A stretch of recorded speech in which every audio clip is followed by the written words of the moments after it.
বেড়া কালকে ব্রাজিল হারে গেল যত লোক নেইমার বেড়া লেগে কিন্তু কষ্ট লাগে বুঝছস লাগারই কথা। এই মাহিম মাহিম এই মাহিম কি রে আমাকে দেখ গাছ গাড়া কি কাল খেলাতে তো ব্রাজিল হেরে গেছে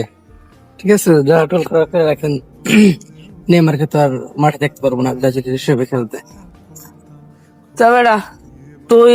এই জন্য চলে যাবি বেড়া আমরা কি ভাই ব্রাদার ভাই আগে ভাই ব্রাদার ঠিক আছে আগে খেলা না সো নেইমার বাদ করছে নেইমার এরপর বিশ্বকাপ খেলতে পারবে না এই জন্য কিন্তু আমাদেরও খারাপ লাগে বুঝছস মনে কষ্ট নিস না ব্রাজিল আবার জিতবে ইনশাল্লাহ পরের বার বিশ্বকাপ নেবে বেড়া প্যারা নিস আরে বেড়া খেলার জায়গায় খেলা আছে আমরা তো ভাই ব্রাদার বেড়া কি করস বেড়া লইস না চল দোকানে চল একটা 7 আপ খাই সুশান্ত তুইও আরে বেড়া মজা করলাম চল বেড়া খেলার জায়গায় খেলা আছে এজন্য বন্ধু বান্ধব ভাই ব্রাদার ছেড়ে দেওয়া যাবে না খেলাধুলা আসবে যাবে তো ভাই ব্রাদার সারা জীবন রয়ে যাবে